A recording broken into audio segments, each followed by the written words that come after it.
Awesome. It feels like it's been a minute. Feels like it's been a minute. I miss these. I would do this like at least once a week if possible. I just love connecting and meeting with people. What's up, brother?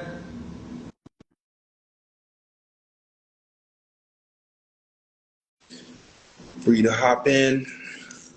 See if that worked.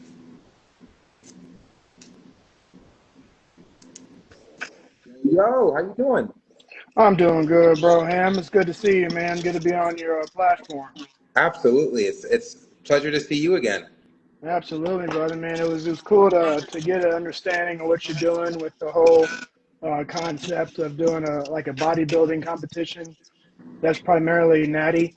Um, I did a competition with the organization called OBC, and it was a natural bodybuilding competition, and they test pretty thoroughly. Um, After the competitor wins.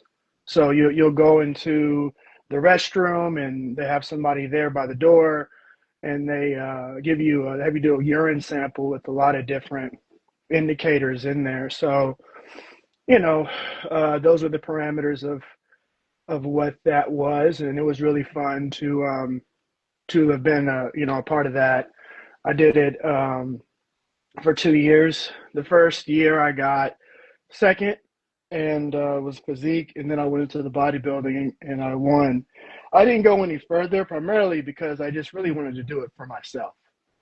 It was more of a self, you know, satisfaction of just going in there and not having the actual coaching and the nutritionist to compete. The bodybuilding world of coaches and the way they operate um, is a little political and a little strange to me. And I'm not afraid to say it because it's not really what I do primarily. So I don't really need to be a part of that specific group, which is all good. I mean, you need those types of coaches and people to get folks up in that upper tier of bigger competitions and stuff. It's just it wasn't that I wanted to do it for myself, and not for some kind of sponsorship. And I tip to the guys who do it for sponsorships. I think that's great. Personally, I didn't get on there for that. It was just fun. Yeah, I hear you, man, and I'm in agreement with you. I think that the politics that are at work when it comes to bodybuilding and natural bodybuilding, I feel like it's very overlooked so far as like the public perception. Like we don't really know what's going on behind the scenes. Personally, like I've only been in the sport for 2 years, and just from like an outsider's perspective, my understanding of like what bodybuilding was supposed to be about is the person with the best physique on stage wins the competition. However, as I continue to immerse myself in this sport, I'm learning that it's not necessarily broken down that way. Instead, it's like, yes, we would hope that the best person with the best physique wins, but maybe this person has a affiliation with one of the head judges, or is tied into the president of that specific federation, and that's their golden boy. And now they have to actually promote that person over the person with the better physique, and that's something I'm starting to pay attention to. Well, those are the little nuances of politics, and I think that's in just about any kind of organized, competition. It's there's a lot of stuff that goes into it. But when we're talking about Natty and what's Natty, I think it's to me it's a little silly. Um, it, it, Look, I get if you have underage, younger kids taking enhancers that they don't need. I understand if you are going into something that is primarily geared or centered for natural physiques. When we're talking about professional bodybuilding, they're on it. They've been on it since the 80s. It's just part of the culture of that put parameters of steroid usage because of what the judges wanted to see and what the drugs actually do to the body. Now, the aftermath of all that is death, um, unless they are controlling the substances and they know when to get off and when to go off cycles. The problem comes into play whenever you have young people seeing these guys and they're trying to emulate them and taking drugs that are not ready for. Their body's producing enough of it naturally anyway, so they don't even need this stuff. As in teenagers and even young 20s. I will be transparent to say that my test was going down about a year ago, and it was prescribed that I take testosterone. I do not abuse testosterone. I don't take a whole astronomical lot of it. It's through, I'm 40 years old. It was through a prescribed physician because I was constantly tired. When I was in my mid 30s and going into my late 30s, I would take stuff at GNC, testosterone boosters, things of that sort. Nothing that was in a stratosphere of what it can do to your heart and manipulate a lot of the testosterone and different things in the body. So that's what that was. And now I take small dosage as prescribed, but I do not abuse that. But not everyone understands that. So when you tell them, hey, I take prescribed doses, they think that you're not natty and you're on stuff and you're abusing the drugs. If somebody's job, because they're sponsored, is to be humongous and they're selling products, then I'm not going to see. We know that they're taking stuff. So this natty and not natty is just silly. It sounds stupid. I don't have a problem with either or, but just be honest about it. And if you have an organization that you're going to make critiques as to what kind of supplements they've been taking, it needs to be measured. There needs to be a measuring stick. If you're going to have a competition that's purely natural, well then what constitutes as purely natural? Does taking creatine, is that natural? If you're taking testosterone natural boosters, is that natural? Are you going to monitor the supplements that they're taking? Because it's a weird game here. Now, if you say no steroids of any sort, then that's what that is. So that it's no steroids. But if you're saying natty, quote unquote, well then what does that mean? Yeah, so I had a friend, I had him on here, and he actually gave me a really great delineating, like drawing just a line in the sand, and basically making the distinction when it comes to a bodybuilding athlete, tested and untested. Are you willing to be tested and are you not willing to be tested? And we just keep it that simple. So for the untesting, that's the Mr. Olympia, that's the Arnold Classic, that's the like all the big IFBB pro shows. And then for the tested, so far as the promotion that I'm interested in establishing, I would want the most strict drug testing protocols set in place involving blood work, urinalysis, and polygraphs for each athlete who is competing in this tested promotion. Right. Yeah. Those do exist right now, though. Right. My understanding is Mr. America apparently has the most rigid drug testing protocols. They do blood work for their athletes, so, as it was explained to Okay. me by the promoter, Mark. Okay. Yeah, yeah. So we would be emulating something like that. And personally, I feel like that would be kind of, I do want to get further away from like the whole natty or not kind of thing. Like kind of what Joseph just said, WADA compliance is the standard. Anything that is considered on the WADA banned substance list, that would be Right. prohibited so far as the promotion that I'm interested in coordinating and organizing. And then everything else, it's like creatine, caffeine. Greg Doucette made a great point when I met with him earlier this year where he was saying that caffeine Right. was apparently a banned substance in the Olympics at one point.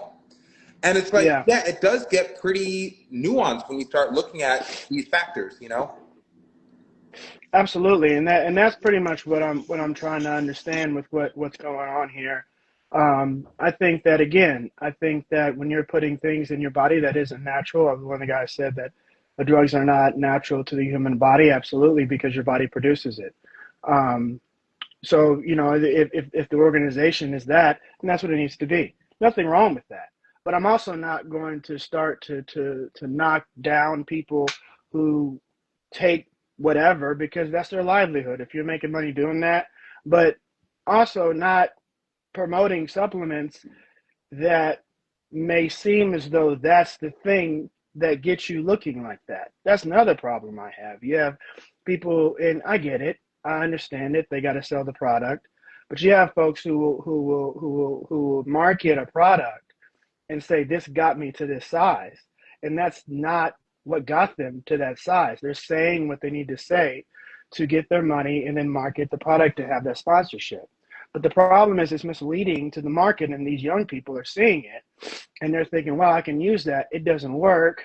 Then they dig deeper and deeper, and they start taking anabolics, and then you get people dropping dead at 30, 25 years old, from heart attacks, and Well, it's sad.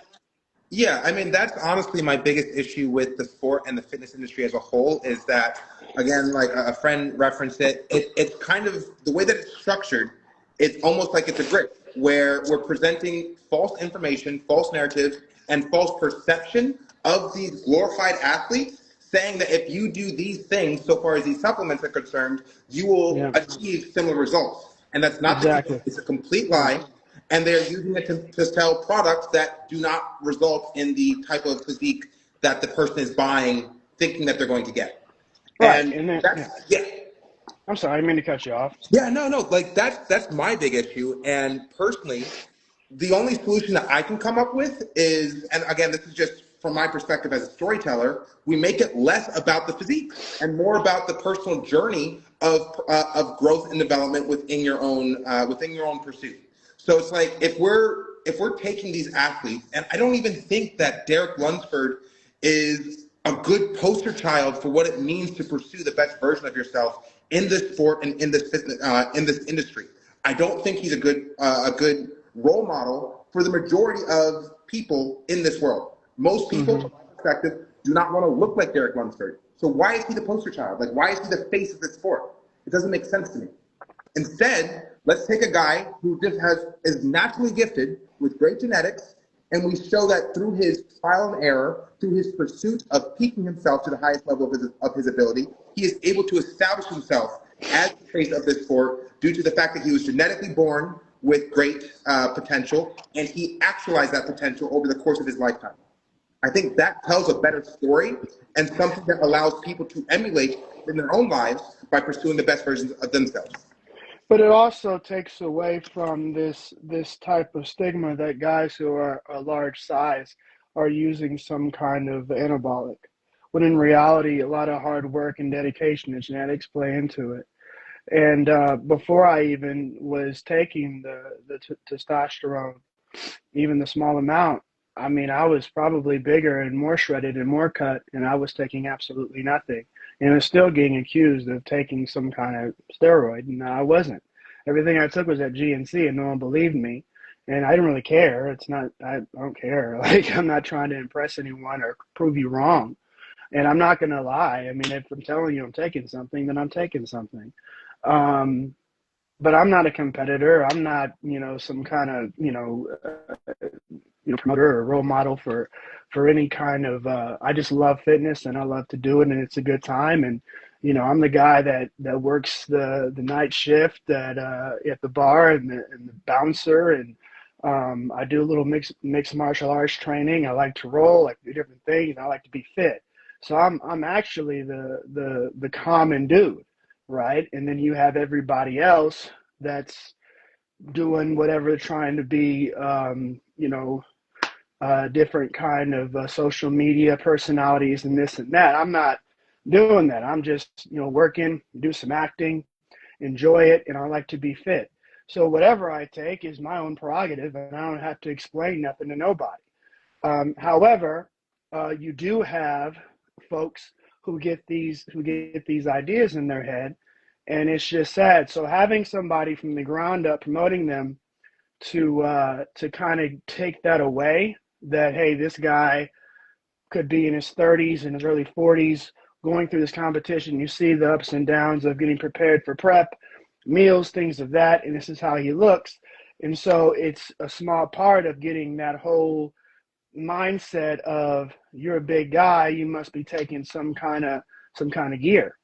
Um, yeah, I mean, I think it's a really good segue into a new perspective of everything without knocking another form of the fitness industry or Right. the bodybuilding industry as a whole.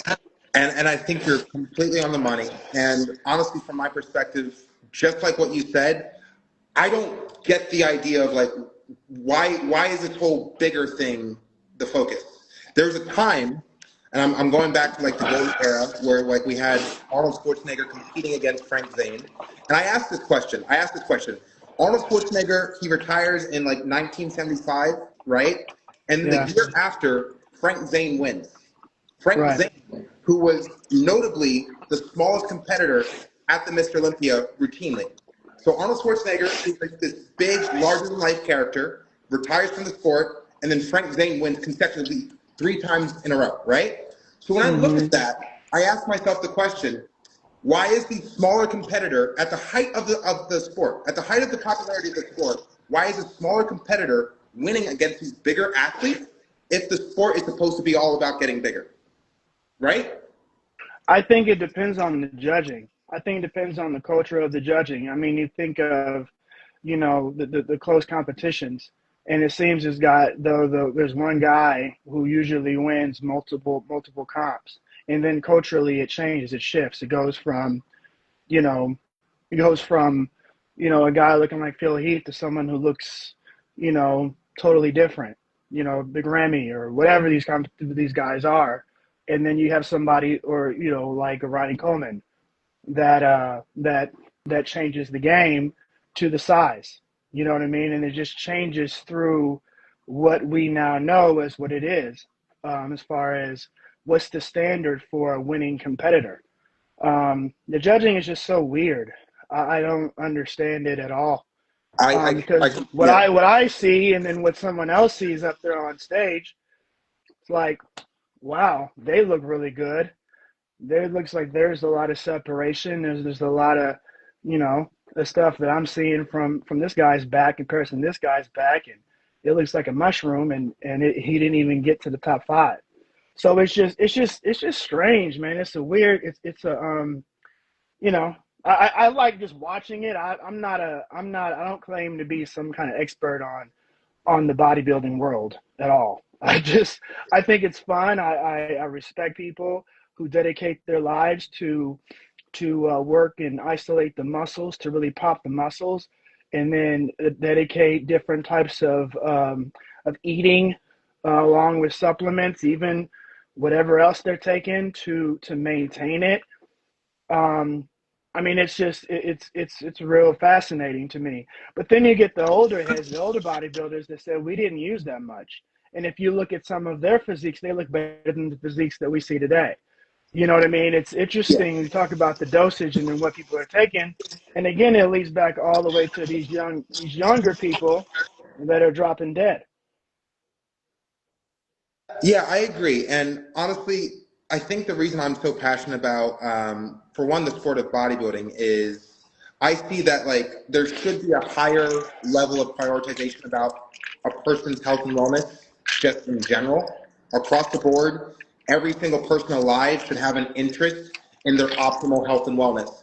And I do not see any better sport or competition to represent what a person can look like at their optimal health and fitness than bodybuilding. So when I look at that and I see bodybuilding as like the perfect sport to represent peak optimal health and wellness in an individual, then why is the poster child for that sport a bloated, steroided out, juiced out freak of nature? Like it completely dilutes what the message of the sport has the potential to be about, from my perspective. Right? And No, it just, I understand. yeah, I think how people say things and write things and stuff, it gets people, their attention on them, and they make themselves out to be some kind of expert in the way they put their words and what they say. And I think you just need to inspire a group of people that are willing to share and articulate in a way that is appealing, and that's all it is. It's just what's the better of the both of the two evils. I'd rather get information from a guy who's doing things within a more of an ethical way of living, and in more of a, I guess, a way that, as just a regular person who just wants to be fit, that I can actually follow, than someone who's talking about things that I may not be able to relate to. But what this man is saying is just so clear and cut and inspiring that I want to try that out anyway.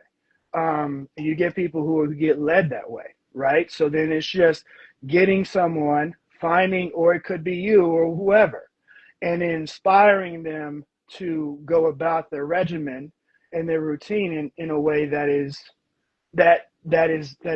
more healthy, and not wanting you to think that you need to be on all kinds of drugs to get to that place where you can So do it naturally. yeah, and so to your point, and this ties in directly to like what it is that I want to accomplish within this project, is I don't want to make what it is that I'm doing a bodybuilding competition. I want to make this an icon competition, where when I think about the most iconic physiques of the human race during the time that we actually had photography and cameras and like cinematography and movies and stuff like that, Arnold Schwarzenegger exists so far as like the Mount Rushmore of most iconic physiques that have ever existed. You've got Steve Reeves and you've got Bruce Lee. Bruce Lee and Steve Reeves being two completely natural individuals, and Right. Bruce Lee being the smallest of those three. So when I think about the landscape of the fact that he was able to like impact the world on a global scale, being an incredibly small individual, but he influenced us. He felt us, he made us feel like we could actually do something with our own natural potential. That's who I'm looking to spotlight within this competition. I do not want the title of the Natty King to go to the biggest bodybuilder. I want him to be the most impactful bodybuilder who also happens to be natural. Okay. Well, it's I like it, but I also see some overlapping of, I don't know. I hear what you're saying, but also I'm trying to understand the competition aspect. If a person's physique is better, whether they're inspiring or not, it's just a better physique and they're going to win the actual competition. Like, Absolutely. I'm not interested in their story. If I'm looking at a competitor number 4, and the competitor number 1 shows up, and the competitor number 1's story is just so dope and so amazing that I really want him to win, and the competitor number 4 just looks so much better on stage as I'm looking at him, and then competitor number 1, you have win, that's just like you would do anywhere else. It's all political. Yeah. So if And you have separate types of categories, or if there was something to where you took a crew to see all the competitors, and whoever won, then you showcase their story after the win, then that makes more sense. I get what you're doing, but it's hard for me to like, I get what you're saying. I think it's inspiring, but if your judges are looking at striation, or looking at size, or looking at angles, or looking at, whatever's popping to them, they're not going to be thinking about, oh, you know what, that person like really had an inspiring story and they do things right. We think that I wouldn't know if I was a judge. You get what I'm saying? That's what I'm saying. Like, I do. what exactly are your judges going to have to look at to dictate what kind of judges? That's what I mean. Like, you're going to have judges. Yeah. So, and it's going to require a lot of communication with the judges personally. And I would love to land this vision, but I would personally want the winner of this competition almost for it to be like a unanimous effect, where Okay. it's not just the judges who are saying like, oh, this guy should win. It's also the audience. It's also maybe even the athletes, where it's like, yeah, maybe it's a close call. Maybe there's like everyone's competing at the top 5, and it's like, oh my God, who's gonna win? But perhaps that one individual who comes in the sharpest, who comes in like with the best conditioning, the best posing, and he's got that it factor. that it factor that a lot of people are completely overlooking when it comes to this sport, which is an entirely subjective sport. Maybe that one individual who wins over the entire judging, the entire audience, and the athletes, that's the person that wins the crown. Okay, so you're looking for charisma on stage. You're looking for presence. You're looking for, the actual, physique itself. You're looking for personality. We're looking for Arnold Schwarzenegger. We're looking for a natural Arnold Schwarzenegger. But the Arnold Schwarzenegger wasn't natural. We're looking for the natural version. Right, but okay, I like that. Um, I'm not saying that it's not possible at all. I guess what I'm saying is that it if you're saying we want another Arnold for this sport, because Arnold, bottom line, he's the one who made Olympia what it is today as far as the marketability and the money behind it. You would need somebody of this generation type caliber to be emulating somebody of that huge marketing grab. You need 100%. somebody yeah, that would, when I hear that, I think, okay, but then your goal is natty. Your goal is natural. Let me just stop saying natty. Going for a natural physique, not a physique that's taking any kind of testosterone, any kind of gear, any kind of, anything, HGH, that, right? So that's what, you really want to look into. I would also kind of challenge you to do an age group. I think that it'd be kind of dope if there was somebody within this younger generation of ages to be in this particular wavelength of competition. So then you're getting a version of people coming up in the ranks in this type of era of social media and people scrolling and all this stuff would be even better for your competition, because this is the next generation of followers, next generation of leaders, next generation of fans. So you don't want to go, I don't want to say this bad, but too old. Nothing wrong with people who are a little older. That's great. I'm 40. It's all love. But we are at a point where you're having young people look at social media, big personalities in the industry, and they want to do that. So why not get somebody who fits all the criteria that you are talking about, follow his story as a natural competitor? And then those alike with that, because then you're getting everything you want and some. And he may not have a lot of followers in the beginning. He may not have all this stuff, but he has a hunger to want to be fit. He has a hunger to want to really make his muscles pop. He has a hunger to want to, he's learning how to find his voice. And then you get to the point where you do the interviews. Like, one thing about Sam Sulek was dope in the beginning of his trajectory, because he has this voice of, he's just so calm.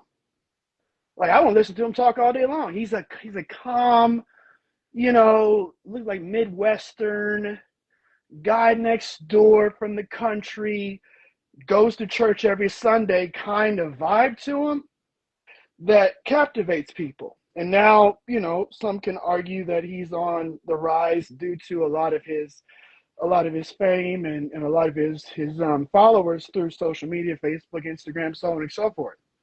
So what I'm saying is, don't try to reinvent the wheel, but get somebody in that ballpark, as far as folks that are just trying to make it coming up, and they're not interested in taking anything that that can be harmful to the body, and then highlight those kids. So, Because then, you get what I'm saying? I think that would be cool in this search to look at something in that wavelength. so the way that I'm completely in agreement with you. So I like to look at it from this perspective. You're familiar with the WWE project, right? Or the WWE universe? Oh yeah, I've been Yeah. watching Okay. wrestling forever. So this is the way that I am framing this Natty King franchise is it is an invitation only, 30 natural athletes competing for the crown of the Natty King at this King of Natural tournament, right? These 30 athletes I would like to turn them into WWE level superstars. So that I'm selecting these 30 athletes based off of their physique, but also their persona, their stories, their origins, their likability. Do I like these athletes? I'm inviting them to compete for the title of the Natty King so that hopefully over the course of this next 2 years, we can come up with a story together that sells the product and also sells you as winning this title.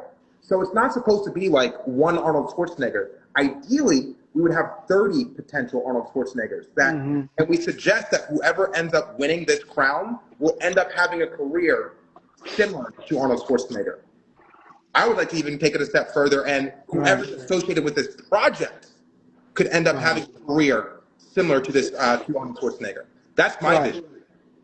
Well, that would take them to be a self-starter and to be motivating outside of just doing this type of of art, I guess you can call it that, or sport. And that's going to take a lot of work. It's going to take a lot Well, of yeah, work. it takes years. You got to find folks that are hungry to be multifaceted. You got to take folks who are interested and really wanted to expand their brand, right? I guess you can call it that, or just love to be creative, But then not everybody who is big in fitness or big in wanting to work out and get bigger are social people. Not everybody who, you know what I'm saying, who is on these social media platforms as, influencers are actors. You know what I'm saying? Yeah, Like, so you gotta, like, because Arnold wanted to be an actor. Like, yeah. he actually had even though it took him a while to get pretty good at it,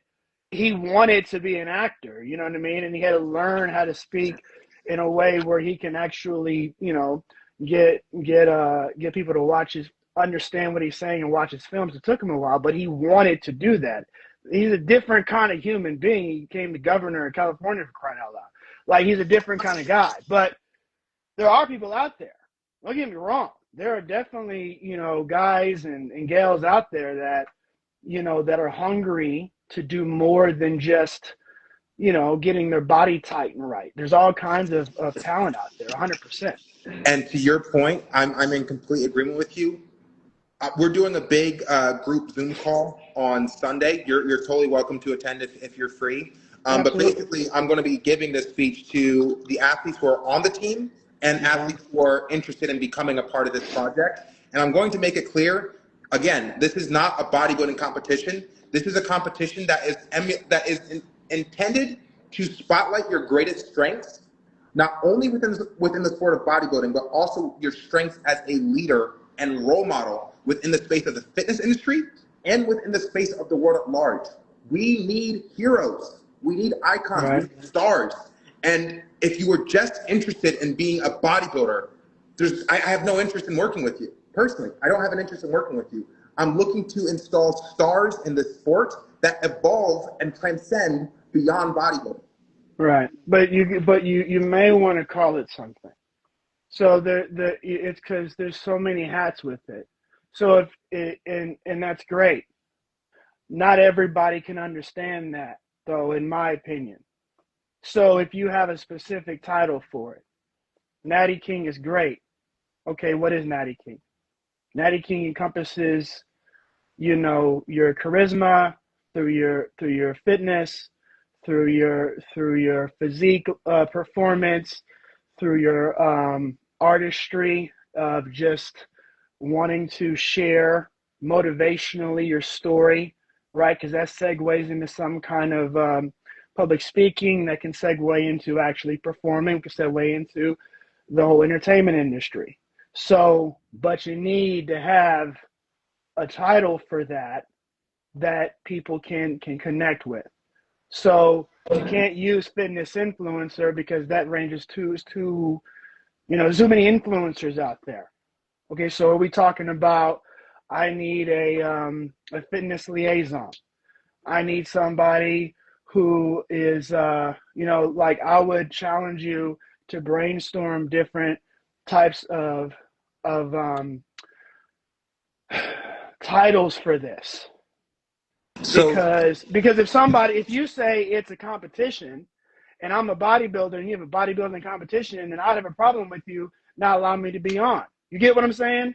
I So I do. mean, if you say, okay, look, we get that, we are going to have a competition, but I need to see people who can get on camera and can make me want to keep listening to them. I need people, and we, start recording people's, documentaries. I get a Sam Sulek type of vibe from you, which is very rare because the guy has a gift. That's just blessed to be that calm and have that kind of nature. He's anointed with that. So, but there are people who are really good, right? So if if you're going to do this, what you're going to do this, be very specific as to what the Natty King is about.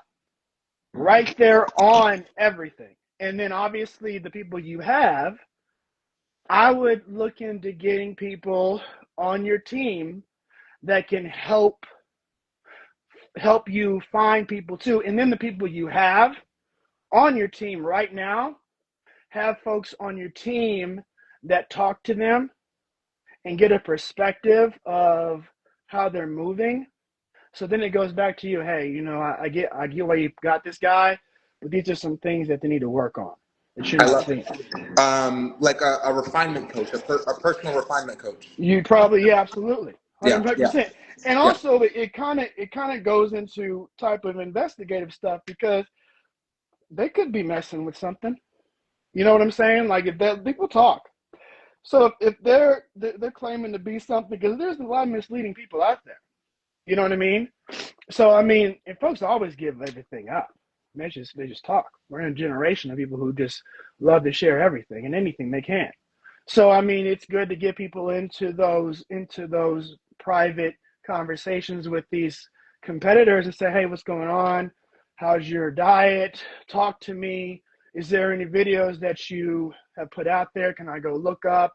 Because you're going to use that footage to market these athletes, right? So you don't look like a fool and call something a Natty King and this guy is on some kind of gear, right? Because that happens. These are the things that behind the scenes, not everybody is actually thinking about.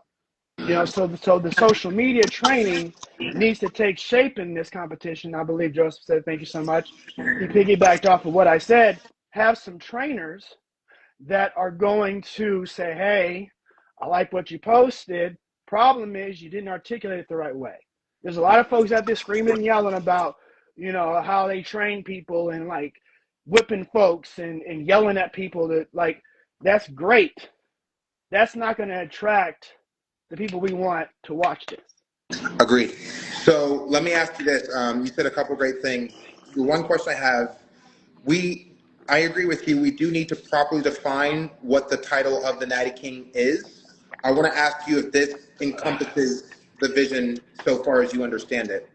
Okay. Our intention with this project, within this promotion, is to discover the next great sports icon.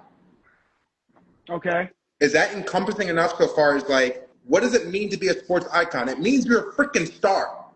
It doesn't Right. mean you're some like bodybuilding athlete. It means you're a star. We're just crowning the next sports icon who happens to Mm-hmm. be a natural bodybuilder. But if we're doing like a different sport, let's say we're doing pickleball, and I'm like now a promoter for pickleball. Our intention is to crown the next great sports icon out of Mm-hmm. pickleball, and we're using the same metric. We're just doing a different sport. That's my intention. Mm-hmm. I actually think that if you go into the term influencing, if you hyphenate it or if you like slowed it down, we're looking for the best fitness influencer. I'm looking for a person who can take somebody who's 250, 300 in that category of like low health and they don't know how to get their motivation going and they're having all these problems and they're barely getting by, but there's a gym they can go to for $25 a month. They've been going there, but they don't know what to do. I need a person who can get inside their phone and kickstart their motivation. I need to be a fitness influencer. I need you to influence fitness to people who are in the majority of Americans who are obese or fat, however you want to cut it, unhealthy, with all due respect and being very sensitive about it. And I am challenging you to put things together that is going to get someone off their behind scrolling, stop to you and say, you know what, I probably need to go, do something in the gym. I like how they cut that. I like what they said about that. I thought that was really cool. That's the thing Sam Sulek was good at doing. He made things so simple. And the way he said it was like, well, if you just push it down this way, and he would talk about himself a lot. Well, when I was doing this, I was just wrong and I was breathing so heavy. But then I started looking up other people. That is what you need to cut it to. You've got to keep it simple. People do not compute broad. That's just reality. Folks don't read no more. So if you say I need a fitness influencer, that should encompass so much with saying very little. Less is best. Yeah. And then you expound on that when you have the meeting. I need guys and gals who can get on stage and get people feeling good, but also feeling like they can actually accomplish this without taking a bunch of all these oversaturated supplements for every little thing, and then they don't want to take Ozempic, or they're looking at taking TRT, or no, we need someone who can just get someone off their ass and run or walk or jog. That's what I need. Yeah. Not need all this extra, because it's too much. It's too much. Everything is bad for you. Every food is like an issue. Every sugar is some kind of a toxin. Like everything you look on is like we can't win for losing. So I need somebody who can just get people to feel good about going to, a Lifetime or an LA or a Planet Fitness and feel good about themselves, and it not be about some kind of trying to fit into the mold of what society wants me, or getting a mate, or whatever it is that we got going on in our lives. But be healthy, because we are at rough numbers. We are dealing with people who have psychological problems due to not feeling pretty enough. You got filters out there for everything, so no one's actually showing what they would look like, right? You got folks who have a dating crisis. You got people there's a mating crisis. There's all kinds of problems we got going on. There's all kinds of different alerts of wars going on. They're scared. People are afraid for So, whatever reason. what do you think of this So, strategy? Because I'm loving everything that you're saying. So, yeah, my idea is we handpick the 30 natural bodybuilders who have the best potential to influence, like you just said, right? We're picking yes, them off of their physique, like, whoa, this guy's got a great physique, and he's likable, and he's got a backstory, and he's got an origin, and he's got a persona, he's got some presence, and we're picking 30 of those guys, right? My idea is to have them become friends, form an online community, and show this online community as how they're supporting each other, as preparing for this competition, who's going to be crowned the Natty King, have it be kind of like a camaraderie, like a communal kind of experience. People see that and go you know what, these guys are pretty cool. I want to see who wins this thing, but I also I kind of want to be a part of this. right. I want to get in the gym. These guys are really motivating each other. These guys are they're really getting after it, and they're competing against each other, but they're also keeping it friendly, and they're building each other up. I want to be a part of that. What is that? How does that sound? I like that, but you got to find the leader and then promote the leader to be the spokesperson. Well, that's what the crowning of the Natty King is supposed to be about. Well, yeah, but what I'm saying is that yes, have these guys together, have them, do a lot of camaraderie type of events and functions, but find ultimately the winner. But you're gonna find out who the leader is. The leader's probably gonna win. 9 times out of 10, the leader's gonna win. But make sure that whenever you do this, you highlight each person. That's going to be another part of the judging. So when they observe all these stories, they see all this along with the competition. That's also going to influence their points to win. And then, right, whenever you do have the winner, there has to be some kind of like influencing type of speech or something that will encompass the entire process, and then highlights of what they've been doing to help their fellow competitors win too and get better, and then highlight all of that. So then what Joseph had said, that the one thing Arnold did was influence the world of fitness heavily. But it's very true, he did. And that was before people really thought about gear. Because you got to think, nobody was really thinking about it. They just saw the bodies and they loved it. It wasn't like it was this thing now where everyone's like really focusing in on what someone's taking than just the fact that they've been sacrificing their bodies every day to look like they do. There are folks who I know that are on the stuff and they look horrible. You know what I mean? Like they don't even like to even lift. You have people who look clean. So anyway, off of that whole thing, bottom line is, in the process of getting everything going, right, have all that, and then and find out who the leader is, and then that's going to be another level of something to see who actually comes out as the winner, and then propel these guys like you've been doing, wanting to get them to be in household names and all that stuff, and see what their motivations go from there, but also hold them accountable to be fitness influencers. I want to influence fitness to not meatheads, not the bodybuilding community, which I didn't mean to call y'all meatheads. I'm just saying people who are every day trying to not be on diabetic medications or, blood pressure, none of that.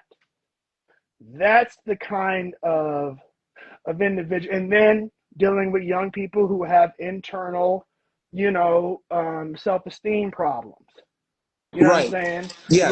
Looking at all this stuff. So that would be a challenge, and also something that you and your team want to get together and find. Try to find the science. What's really going on? It has to be a deeper thing than just the Natty King. There has to be another thing that gets people, because you have a huge amount of people that's left out here. And if you tap into that, that's what Planet Fitness did. They found a way to tap into the fitness industry from a different place, because they saw folks were going to the gym because they felt it was too much. So they put parameters on how much weight you can lift. If you drop the weight, you have to go. They set an alarm. They found another market within the fitness, and they've built gyms all over the U.S. because they found that there's a place there. There's a place for you in this, but where you separate it. That's where you say, hey, we still love the bodybuilding community. We appreciate it. Without the bodybuilding community, it might be as interested in fitness. But we want to push it to the next level. Push it to the ones who are in that majority of non-fit individuals who are teetering on diabetes, who's possibly, if they're real close to being on dialysis, they don't know what to do. They're having issues with just walking to their car to the store. So you're saying someone that their grandma could love? Yes. Yeah, like someone for Yeah. the whole family. Like Yes. that's like the winner. Some along with other things. Yeah, yeah, yeah. And then what somebody said, maybe interview before competitor selection. Maybe interviews before competitor selection. A great idea. Their persona for prejudging before the actual competition. And we're actually doing That's a good that. idea Yeah, too. I'm vetting Yeah. each athlete. So I meet with each athlete Yeah. before I invite them. Typically in this There we format. go. Yeah. Okay. So this makes sense. So just to like kind of recap, camaraderie, something like an infectious community of like a bunch of bros who are like keeping each other to a higher standard. Like this is a movement. Yeah. We're looking to change the world, and then through that community, a leader forms, and they kind of become the front runner organically. Like, oh, this is that dude, but we're not pointing that person out. That person has to identify themselves. And it is our hope that that individual is the type of individual that is appealing to an entire family, grandmother, father, mother, children. It's like, I love that guy. I want to be just like that guy. And this community of 30 natural bodybuilders who are also competing for that title, they're also super dope. Yep. I like that. I think this is something that can work with a lot of hard work and you know and just you may have a shoestring budget in the beginning and then it just grows to something bigger, but the hunger and the desire will supersede and will get you that blessing and you'll be okay. It's just getting people interested and then making sure that your competitors are hungry to win, which Yeah, it sounds to me like you're finding good people, so you'll be fine. we're going to see how this Sunday Zoom call goes. Right now, I would say that the athletes, I've got 10 athletes on the team currently. And of those 10, I would say I've got like 3 that are expressing high levels of enthusiasm. How can I support? How can I contribute? How can I help out in having this vision realized? We need to turn that 10 athlete roster currently into like everyone needs to be as enthusiastic as I am about this vision. And like it needs to like we need to set that precedent moving forward so that like we're constantly in communication with each other. I want to have like each athlete doing Instagram lives with each other to show this community. It's an online community. I want to show us Yeah. hanging out, talking, work, like doing the media training, holding each other accountable, and creating Yeah. that vibe of like, oh yeah, we're in this together and we got to do this. Like we got to change the world with this. Amen. Well, Yeah, good, man. I got to head out of here, but this was great. we got to do it again. I'll be on that call, man. I like seeing people develop. It's really cool for me seeing folks go from one place to another. I've adopted this mentality of just trying to be of a service and mentor. So I would love to just help you out any kind of way I can. So if you need me, man, I like what you're doing, and I'm here for you. This conversation, incredibly valuable, and I love the support. Thank you so much for everything. I'm looking forward Absolutely, to continue working with you. 100%. All Appreciate right, you, brother. brother. Have a great day. I'll talk to you soon. Yes, sir. You too. All right, man. Thank you. All right, you too.